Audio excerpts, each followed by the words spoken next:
Good morning. You are most welcome my YouTube channel Badlapur RP sir. तो हमारा जो आज का इम्पोर्टेंट टॉपिक लाए हैं आप लोग का यूज ऑफ जीरेंड। यूज ऑफ जीरेंड क्या होता है? यूज ऑफ जीरेंड जो होता है यह अधिकांश रूप से सेंटेंस को बनाने में कई अर्थों में प्रयोग किया जाता है। तो हम उसकी तरफ चलते हैं और उसके टॉपिक को देखते हैं। तो जीरेंड में क्या है?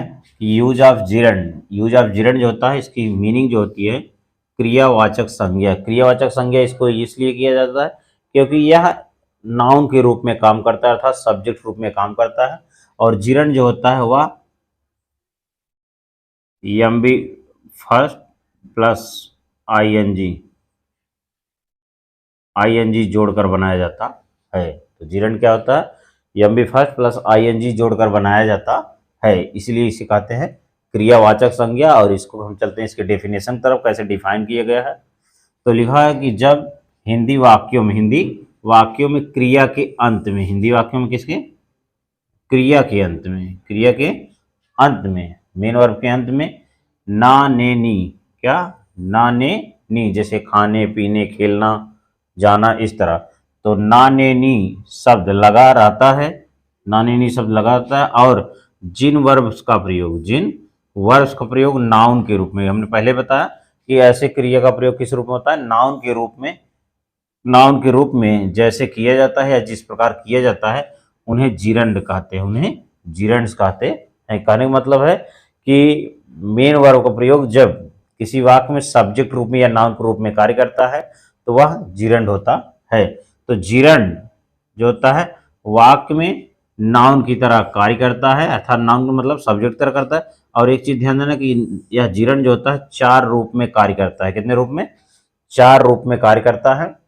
तो इसमें हमारा जो फर्स्ट है हमारा सब्जेक्ट टू ए वर्ब। कहने का मतलब जीरंड जो होता है वह किसके रूप में? सब्जेक्ट रूप में। तो जीरंड जो है कर्ता के रूप में प्रयोग। पहला पॉइंट क्या है आपका कि जीरंड का प्रयोग सब्जेक्ट के रूप में किया जाता है। हमारा सेकंड पॉइंट है object to a verb. Object to a verb कहने का मतलब है कि जो जीरंड होता है वह मेन वर्ब को छोड़ करके भी क्या होता है? ऑब्जेक्ट के रूप में प्रयोग किया जाता है। तो इसका मतलब होता है कि जीरंड का प्रयोग कर्म के रूप में भी प्रयोग किया जाता है। हमारा थर्ड पॉइंट है object to a preposition. Object to a preposition जिसका मतलब होता है संबंध सूचक कर्म के रूप में प्रयोग। संबंध सूचक कर्म के रूप में प्रयोग। इसमें क्या होता है कि जीरंड के साथ प्रीपोजिशन शब्द के रूप में प्रयोग किया जाता है जो संबंध बताता है। हमारा फोर्थ पॉइंट है complement to a verb. Complement means होता है पूरक। क्या होता है? पूरक। कंप्लीमेंट टू ए वर्ब होता है तो पूरक के रूप में प्रयोग। कहने का मतलब कंप्लीमेंट जो होता है या पूरक होता है। तो जीरंड जो होता है कुछ वाक्य ऐसे होते हैं जो वाक्य को कंप्लीमेंट देने के लिए या पूरा करने के लिए प्रयोग किए जाते हैं। तो कहने का मतलब जीरंड का प्रयोग कंप्लीमेंट के रूप में भी प्रयोग किया जाता है। तो इस प्रकार हम समझ गए कि जो जीरंड होता है वह 4 प्रकार से प्रयोग किया जाता है। और उन चारों प्रकार को हम 1 बाय 1 करके डिटेल पढ़ेंगे। तो जिसमें कुछ नोट्स पॉइंट हैं हम देख लेते हैं। तो हम नोट पॉइंट देखते हैं। कुछ नोट पॉइंट से लिखा है कि जीरंड, यह जो जीरंड जो होता है यह भी फर्स्ट प्लस आईएनजी जोड़कर बनाया जाता है। कैसे? कि जीरंड जो होता है यह M B first plus ING जोड़कर बनाया जाता है। और वाक्य जिस टेंस, का मतलब हिंदी वाक्य जिस टेंस अथवा काइंड्स ऑफ सेंटेंस, मतलब सेंटेंस के प्रकार में रहता है, जिस रूप में लिखा रहता है उसी में अनुवाद या ट्रांसलेट किया जाता है। तो सीधा सीधा अर्थ है कि सेंटेंस जो होता है हिंदी वाक्य जिस रूप में लिखा गया होता है या काइंड्स ऑफ प्रकार के सेंटेंस में जिस रूप में होता है उसी के रूप में हम प्रयोग करते हैं। केवल जीरंड जो होता है वह सेंटेंस में जो जीरंड के रूप में होता है उसको हम जीरंड बदल देते हैं। उसके 4 स्थान है तो उसको हम डिटेल बताएंगे। तो जिसमें हमारा पहला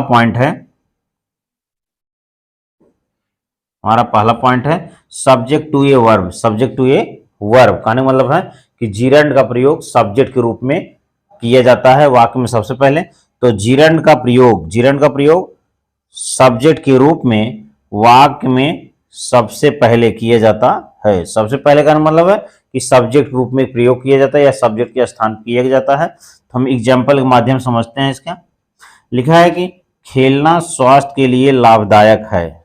खेलना स्वास्थ्य के लिए लाभदायक है। तो तो आपको आइडेंटिफाई मतलब पहचान करने का सबसे बेस्ट तरीका क्या है कि क्रिया के अंत में हमेशा ना ने लगा रहता है, ना ने नी। तो इसका आइडेंटिफाई आप सीधा सीधा जान जाओगे कि क्रिया के अंत में ना ने नहीं लगा रहता, तो खेलना आ गया तो आप जान जाओगे कि यह जीरंड है। क्या है? जीरंड है। तो यह आपका हो गया जीरंड। अब हमें इसी को क्या करना है, हमें जीरंड बदलना अर्थात आईएनजी लगा के इसको चेंज करना है। तो खेलना स्वास्थ्य के लिए लाभदायक है, तो यह क्या है? वर्ब टू बी का सेंटेंस है। वर्ब टू मतलब is am are was were का सेंटेंस है। तो हम टेंस से अलग करेंगे इसको, तो सीधा वर्ब टू प्रयोग करेंगे। तो खेलना तो प्लेइंग हो गया। अब यहाँ है आया है तो है के लिए सिंगुलर हो गया, तो हम इज का प्रयोग कर देंगे। तो हो गया playing is useful for health. Playing is useful for health का मतलब है खेलना स्वास्थ्य के लिए लाभदायक है, तो playing is useful for health. हमारा सेकंड एग्जांपल है अंग्रेजी बोलना कठिन है। यहाँ पर ना आ गया, क्या गया? ना। बोलना, अंग्रेजी बोलना कठिन है, तो आप सीधा सीधा आप आइडेंटिफाई कर लेंगे कि बोलना ना नहीं आ गया, तो आप इस जब जीरंड होता है। अब क्या करेंगे, हम बोलना को क्या करेंगे, सब्जेक्ट के स्थान पे उसकी इंग्लिश लिख देंगे आईएनजी लगा के। तो बोलना की इंग्लिश स्पीक होता है, तो स्पीक में आईएनजी जोड़ दिए, तो हमारा हो गया speaking. Speaking English is difficult या टफ भी कह सकते हैं। स्पीकिंग इंग्लिश इज डिफिकल्ट और टफ। तो ये भी आपका क्या है आया है, तो ये आपका वर्ब टू बी का प्रयोग है। हम चलते हैं अपने नेक्स्ट एग्जांपल की तरफ। तो हम चलते हैं अपने नेक्स्ट एग्जांपल नंबर 3 में देखते हैं। लिखा टहलना लाभदायक है। टहलना लाभदायक है, तो यह देखिए वर्ब टू बी का प्रयोग है पहली चीज। और दूसरी टहलना आया है, क्या है? टहलना। तो टहलना से आपको पता हो गया कि यह क्या है कि इसमें जीरंड का प्रयोग है। क्या है? जीरंड का प्रयोग है। तो टहलना सीधा सीधा हम क्या करेंगे, टहलना को हम जीरंड बदल देंगे, अर्थात टहलना की इंग्लिश वाक होता है, वाक में आईएनजी जोड़ देंगे तो हमारा जीरंड हो जाएगा। तो जीरंड एज ए सब्जेक्ट हो गया, तो हो गया इसका English walking is useful. Walking is useful. हमारा एग्जाम्पल 4 है, लिखा है देखना ही विश्वास करना है। देखना ही विश्वास करना या करना है, देखना ही विश्वास करना है, देखना ही विश्वास करना है। तो यह भी क्या है? वर्ब टू बी का प्रयोग है। वर्ब टू बी का प्रयोग है। तो देखना ही विश्वास करना है, तो यहाँ पर देखना ना आया है, क्या है? ना है। और इधर भी करना, विश्वास करना, तो दोनों देखने में दोनों जीरंड है। क्या है? दोनों जीरंड है, दोनों जीरंड। तो यहाँ पर देखना है विश्वास करना है, तो यहाँ पर क्या है कि देखना और करना दोनों क्या है? जीरंड के रूप में है। तो हम इसका इंग्लिश हो जाएगा seeing is believing. Seeing is believing, देखना ही विश्वास करना है। हमारा एग्जाम्पल 5 है। यहाँ लिखा है हंसना स्वास्थ्य के लिए अच्छा है। हंसना स्वास्थ्य के लिए अच्छा है, यहाँ पर हंसना आया है, तो ये हमारा जीरंड है। क्या है? जीरंड है। तो हंसना स्वास्थ्य के लिए अच्छा है, तो ये वर्ब टू बी का प्रयोग है। तो हंसना क्या हो गया? लाफिंग। क्या हो गया? Laughing is good for health. Laughing is good for health हो जाएगा, हंसना स्वास्थ्य के लिए अच्छा है। हमारा नेक्स्ट एग्जाम्पल है टहलना स्वास्थ्य के लिए अच्छा होता है। अच्छा होता है, टहलना। टहलना आपका या क्या है? जीरंड है। तो टहलना स्वास्थ्य के लिए अच्छा होता है। होता है तो यह भी क्या है? वर्ब टू बी है। तो इसकी इंग्लिश क्या होगी? टहलना, वॉकिंग।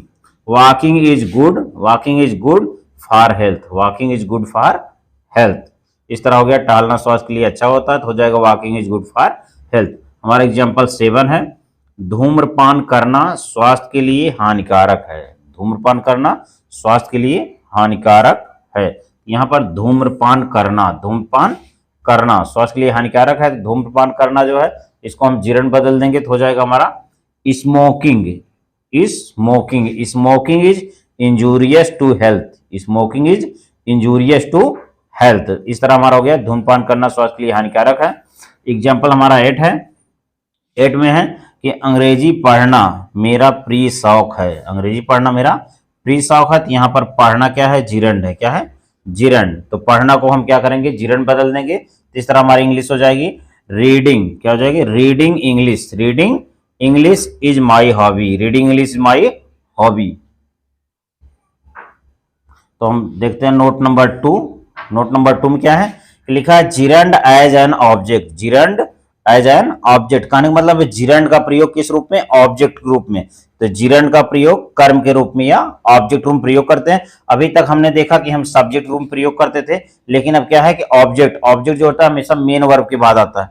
जैसे एग्जांपल है कि मैं किताब पढ़ना चाहता हूं, तो यहाँ पर पढ़ना क्या है? आपका जिरंड है, क्या है, जिरंड है, और यहाँ पर चाहता मेन वर्ब है, तो हम चाहना के बाद हम क्या करेंगे, जिरंड का प्रयोग करेंगे। तो इस तरह हो जाएगा, मैं किताब पढ़ना चाहता हूं, तो I like reading, I like reading. तो रीडिंग हमारा क्या हो गया, यहाँ पर लाइक क्या है, मैं किताब पढ़ना चाहता हूं, मैं किताब पढ़ना चाहता हूं, तो पढ़ना आपका जिरंड है, तो हो जाएगा I like reading book, I like reading book. इस तरह हो गया, मैं किताब पढ़ना चाहता हूं, आई लाइक रीडिंग बुक। हमारा नेक्स्ट एग्जांपल है, वह जुआ खेलने से नफरत करता है। यहाँ खेलने, जुआ खेलने, जुआ खेलने से नफरत करता है, तो जुआ खेलना को हम क्या करेंगे, जिरंड बदल देंगे, तो हो जाएगा वह जुआ खेलने से नफरत करता है, तो ए प्रेजेंट इंडेफिनिट टेंस है, तो हो जाएगा he hates gambling, he hates gambling. तो वह जुआ खेलने से नफरत करता है, इस तरह इसकी इंग्लिश हो जाएगी ही हेट्स गैम्बलिंग। तो हम चलते हैं पॉइंट नंबर तीसरी की तरफ, object to a preposition. Object to a preposition का मतलब है जिरंड का प्रीपोजिशन के साथ ऑब्जेक्ट के रूप में प्रयोग, ऑब्जेक्ट रूप में प्रयोग। तो हम देखते हैं कि ऑब्जेक्ट रूप कैसे प्रयोग होता है। हमारा फर्स्ट एग्जांपल है, लिखा है वह उपन्यास पढ़ने का शौकीन है। क्या है यहाँ पर, पढ़ने का, पढ़ने का शौकीन है, तो यहाँ पर क्या हो जाएगा, हमारा पूरा सेंटेंस है पढ़ने का शौकीन। तो पढ़ना आपको जिरंड में बदलना है, किसमें बदलना है, जिरंड में। तो हो जाएगा he is fond of, fond of means शौकीन, he is fond of reading, he is fond of reading novels, he is fond of reading novel. हो गया, वह उपन्यास पढ़ने का शौकीन है। हमारा सेकंड एग्जांपल है, वह शराब पीने का आदी है।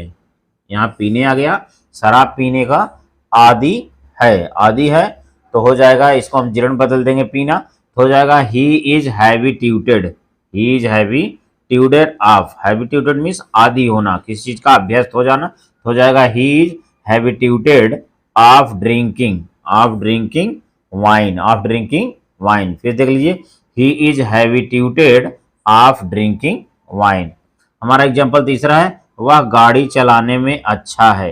किसके बारे में, चलाने में, वह गाड़ी चलाने में अच्छा है, तो यहाँ चलाना जो है इसको हम क्या करेंगे, जिरंड बदल देंगे, तो हो जाएगा he is good, he is good at, he is good at driving, he is good at driving. कहने मतलब है कि वह गाड़ी चलाने में अच्छा है। हमारा एग्जाम्पल 4 है, उसे जुआ खेलने की लत है, उसे जुआ खेलने की लत है, यहाँ खेलने की, खेलने की, उसे जुआ खेलने की लत है, तो जुआ खेलने को हम क्या करेंगे, इसको हम जिरंड बदल देंगे, तो हो जाएगा लत होना का एडिक्टेड होता है, क्या होना, एडिक्टेड, तो हो जाएगा he is addicted, he is addicted to gambling, gambling means जुआ खेलना, तो हो जाएगा he is addicted to gambling. इस तरह हमारा एग्जाम्पल जो है ऑब्जेक्ट टू ए प्रीपोजिशन यहाँ पर कंप्लीट हुआ। अब हम देखते हैं कि हमारा पॉइंट नंबर 4 है नोट, नोट में पॉइंट नंबर 4 है और हेडिंग हमारा है complement to a verb, complement to a verb. कहने का मतलब है कि जिरंड का प्रयोग जो होता है वह कॉम्प्लीमेंट, पूरक के रूप में भी प्रयोग किया जाता है। कहने का मतलब वह हमारे वाक्य को पूरा करता है। तो हम एग्जाम्पल इसमें देखते हैं, कॉम्प्लीमेंट टू ए वर्ब, तो पूरक के रूप में जिरंड का प्रयोग, पूरक के रूप में जिरंड का प्रयोग।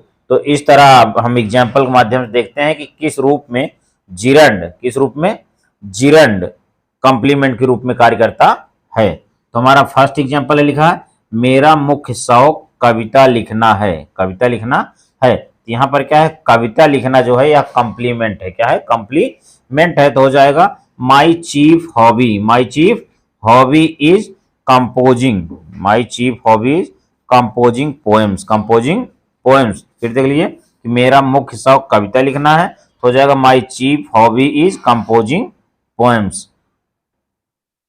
तो हमारा एग्जाम्पल नंबर नेक्स्ट है, नेक्स्ट में देखते हैं हमारा एग्जाम्पल क्या है, एग्जाम्पल नंबर 2 में कि मेरा प्रिय कार्यकलाप, कार्यकलाप या कार्य पढ़ाना है, मेरा प्रिय कार्यकलाप क्या है, पढ़ाना है। तो यहाँ पर पढ़ाना जो है यह जिरंड है, क्या है, जिरंड है, और यह कॉम्प्लीमेंट के रूप में काम कर रहा है। तो हो जाएगा my favourite, my favourite activity, my favourite activity is teaching, activity is teaching. कहने का मतलब है मेरा प्रिय कार्यकलाप या क्रियाकलाप पढ़ाना है, तो हो जाएगा my favourite activities is teaching. तो हम इसको जिरंड बदल दिए। एग्जाम्पल हमारा 3rd है, लिखा है उसकी आदत, उसकी आदत सुबह टहलने की है, उसकी आदत सुबह टहलने की है। यहाँ पर टहलना जो है इसको हम क्या करेंगे, जीर्ण में बदल देंगे, तो उसकी आदत सुबह टहलने की हो जाएगा his habit is walking in the morning, his habit is walking in the morning. तो फिर देख लीजिए, his habit is walking in the morning. हमारा एग्जाम्पल 4 है, लिखा है कि मेरी इच्छा तुम्हारे साथ भोजन खाने की है। क्या है, भोजन खाने की है, तो क्या हो जाएगा, मेरी इच्छा तुम्हारे साथ भोजन खाने की है, तो हो जाएगा my desire is eating food with you, my desire is eating food with you. तो इस तरह हमारा यूज ऑफ जिरंड जो टॉपिक था, यह सिंथेसिस चैप्टर का एक पार्ट है। तो मैंने इसके पार्ट को 4 पार्ट होते हैं, तो मैंने उसको पढ़ा दिया है और एग्जाम्पल के साथ मैंने अच्छे से एक्सप्लेन कर दिया है। तो मैं उम्मीद करूंगा कि मेरा यह यूज ऑफ जो जिरंड है, यह टॉपिक आपको पसंद आया होगा। और अगर आपको पसंद आया तो प्लीज़ लाइक शेयर कमेंट करें और इसको अधिक से अधिक शेयर करें। इसे शेयर करने के लिए आपको बहुत बहुत धन्यवाद। Thank you very much.